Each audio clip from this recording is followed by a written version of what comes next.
Welcome and greetings, career-minded superstars. You are listening to the exclusive Career Coach, your podcast for all things career. And I'm Lisa Edwards, the indispensable career coach for superstars just like you. Now let's dig into this week's topic, shall we? Go from dragging yourself to work each day to finding a job you love. The Career Spring program is for high-achieving and ambitious mid-level professionals like you who are looking for a job that uses your zone of genius, recognizes your value, and pays you what you're worth.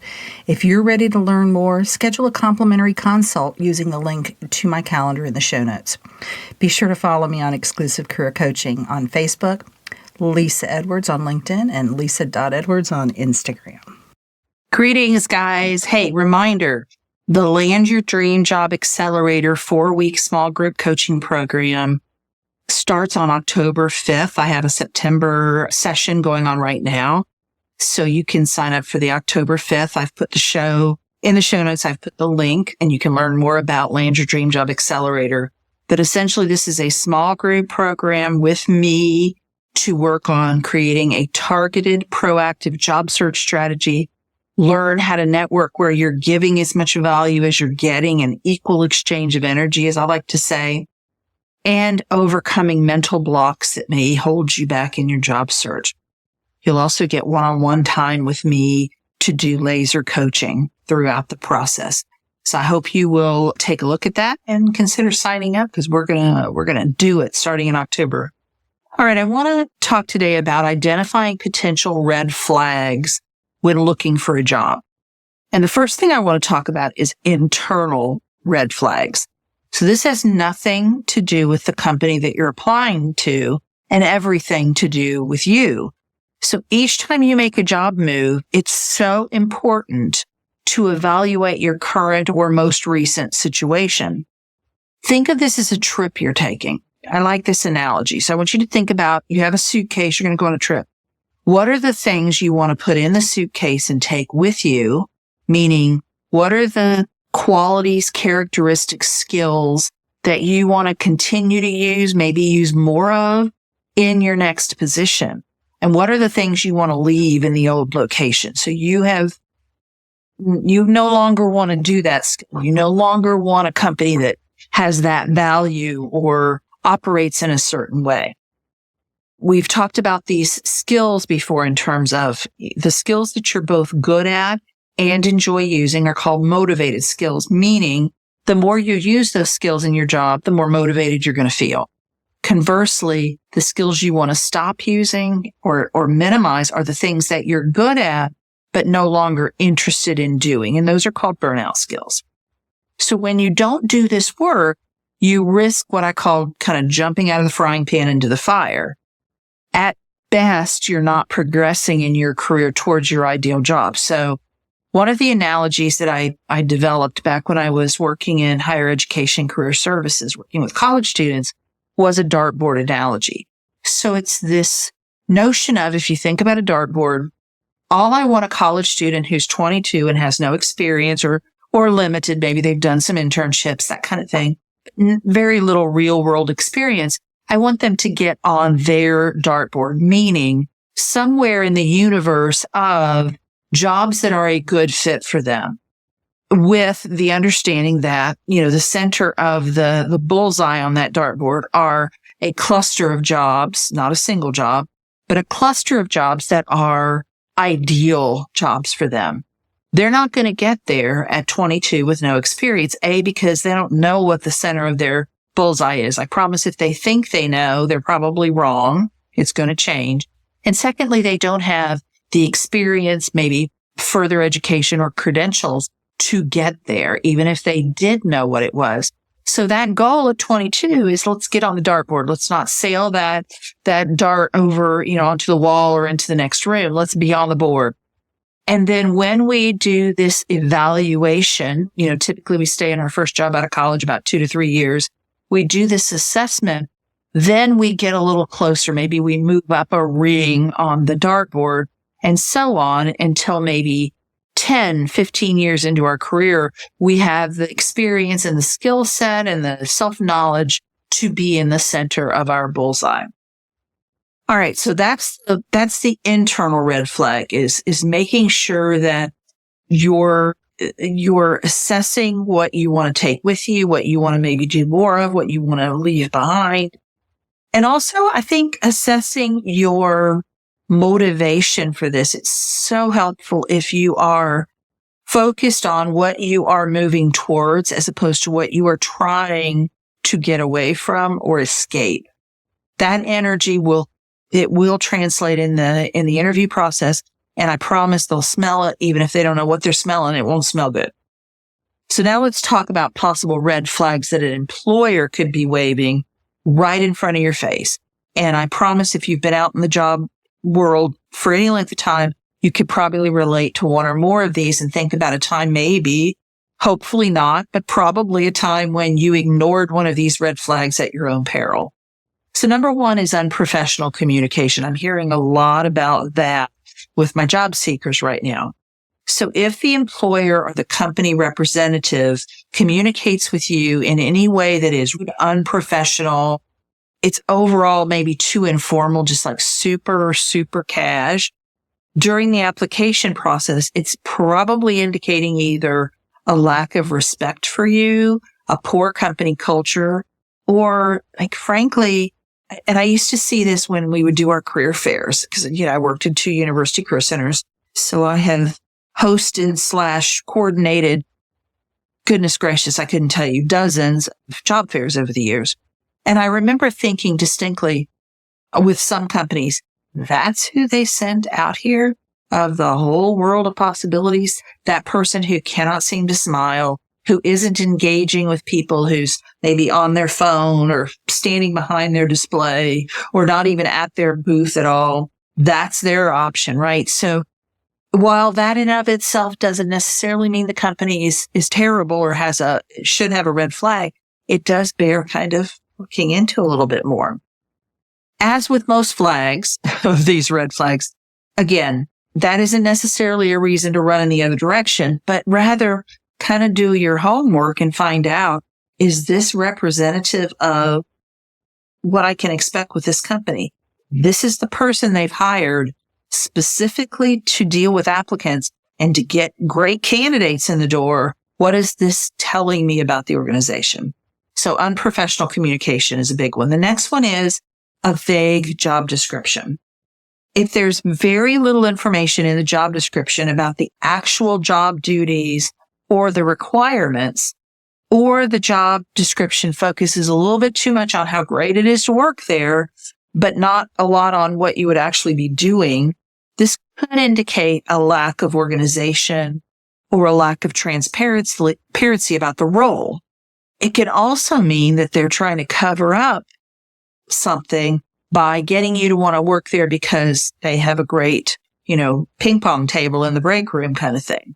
This vagueness can also translate into the hiring process. So are you getting answers to your questions and in a timely manner? So if you ask them about something, are they being upfront and responding, or are they giving kind of non-answer, vague answers, or just ignoring you altogether? Are they openly discussing opportunity for advancement, job responsibilities, and company culture? So that vagueness, that vague job description or vague responses to your questions is another red flag. Another one, super quick process and too good to be true offers. This is a big red flag. You want to be aware of recruiters that respond within minutes of your application.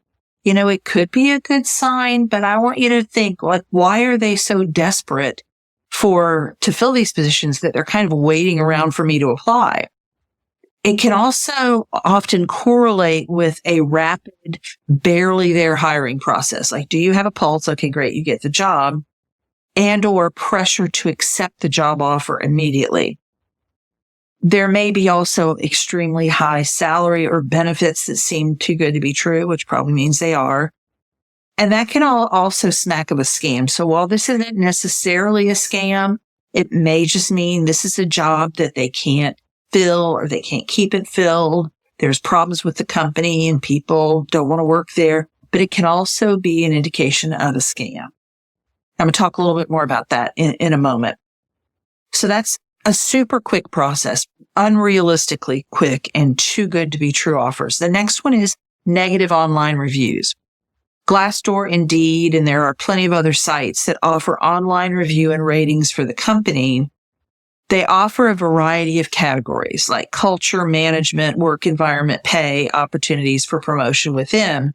You want to look for balance and consistency here. So if you see one negative review about culture, but 8 positive ones, that's great. If on the other hand, if you see 75% of the reviews are slamming the company's pay structure, now we have a problem. So take a look at those negative online reviews, but look at them holistically and maybe look at different sites to see if you're seeing the same thing. In my experience, you see the same thing over and over again. You start to see a theme about, again, company culture, promotion from within. People are slamming it consistently. So that's negative online reviews. The next one is unrealistic expectations. Do the job duties mesh with the job title? So, if they're asking for an accountant, are the duties listed in the job description those of an accountant? Are they really weird? What about the educational requirements? I saw it, and I don't know if it was fake news, but there was a meme posted where the job was requiring I think it maybe required a bachelor's degree, master's preferred, and it was like $15 and something an hour. So does the educational requirement match A, the job duties, and B, the pay? And if any of those seem unrealistic for the role, it mean that the company doesn't understand the role. They aren't in touch with sort of standards for that profession. And you may not want to be the Jane Goodall that treks into the forest of cluelessness, right? While it's okay, I think, in some cases to blaze a trail in a company, whether it's, product development or new transformational HR initiatives, if the company just doesn't even understand the job and is asking, putting together a very weird combination of job duties, you may want to think twice about that. So that's unrealistic expectations. The next one is an unusual interview process.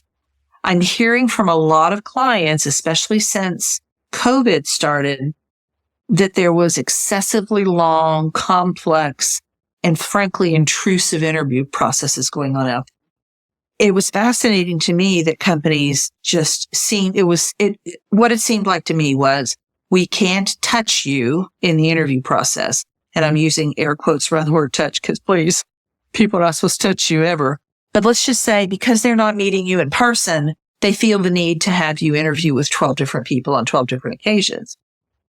What this shows is a lack of organization in the company, right? Like they don't have their act together, and also a lack of respect for candidates' time. And frankly, for all of these people that you have to meet with, I often think about the interview process.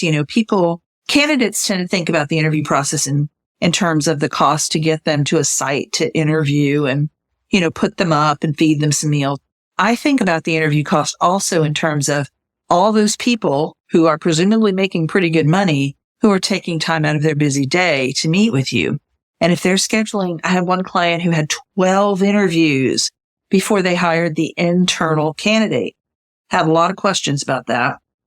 But if this process is super long and disrespectful, what often happens, and this has been statistically borne out, the good top candidates bow out for other opportunities. They get other jobs. They're a commodity and they're valuable, and they're not going to sit around for, 12 interviews are not going to happen in 2 weeks. They're going to happen over a period of months. And in the meantime, there should be, and you should be continuing to seek out other top opportunities, not putting all your eggs in that basket. And likely, if you're a top candidate, one of those other opportunities is going to come to fruition as you're waiting around for this slow moving company.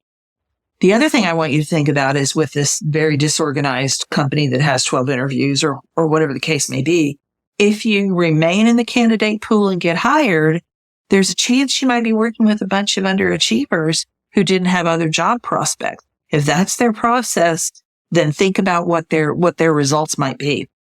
A note about hiring projects. So they're asking you to do something. Some companies are paying candidates to complete projects that are representative of the kind of thing you would do on the job, but most aren't still. And so it's up to you to decide if you're willing to do the work for no pay and no guarantee. This is particularly difficult when you are working full time and you feel like I've got a second full-time job here getting this process and this project completed. But I want you to think about it and decide, okay, I'm either all in and I'm going to do this thing. I'm going to have a good attitude about it, or I'm going to bow out because this is too onerous for me and I don't feel comfortable doing it. But you do not want to move forward, have them, ask you to complete a very complex project and you're doing it while you're snarling the whole time. So that's an unusual interview process. Next, let's talk about high turnover. What can you find out about the turnover for the position that you're applying for the turnover in the department you would be working for, and for the company as a whole? You're looking for red flags here around management, maybe the culture, or employee satisfaction. It's just a crappy place to work. Glassdoor is one good resource because that is populated by current and former employees. LinkedIn Insights can also provide this if the job is posted there. So you may be able to see that as part of the kind of job description. You can also reach out to a few former employees to find out why they left, which is easy to find people on LinkedIn. You do an advanced search and look for former employees of that company. Again, you may not get the information that you're looking for, especially if it's a privately held company, but it's worth looking into, and it's worth also asking some questions in the interview. Why did the previous person leave? How long were they in the job? What about the person before that? And start getting some data on that. So that's high turnover. The next one is lack of growth opportunities. And I've talked previously about, asking this question. This is a really important one. And you want to make sure that you get a clear answer, that they are clear whether it's to say, hey, there really is no career ladder here. This is kind of it. Or here's the expectation. Here's kind of the timeline for that promotion and that growth. If the company doesn't offer career paths or clear career paths for not only growth, but also, what's professional development look like? What's advancement look like? It probably isn't going to be a viable long-term option for your career goals. Now, it could be a bridge job, meaning there could be something very specific that you want to get out of that job, and you are going into it not expecting it to be a long-term. But just know that if there are no growth opportunities, what is this going to look like in 3 years from now? So that's lack of growth opportunities. Next is non-competitive compensation.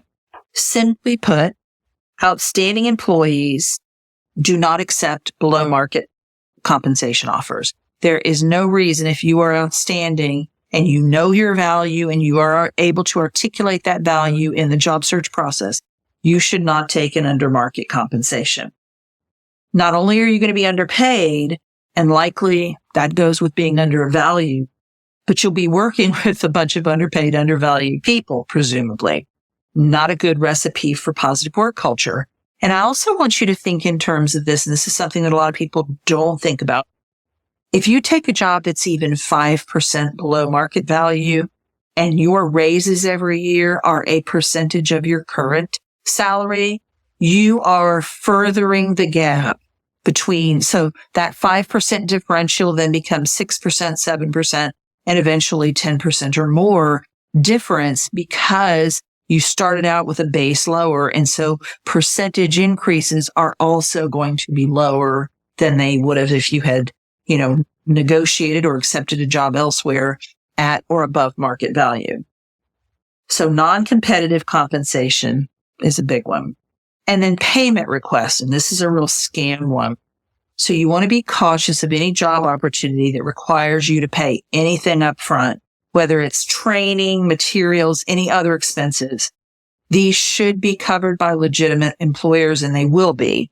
So this is most likely going to be a scam. You want to trust your instincts, conduct thorough research before committing to any job opportunity, and listen to your gut.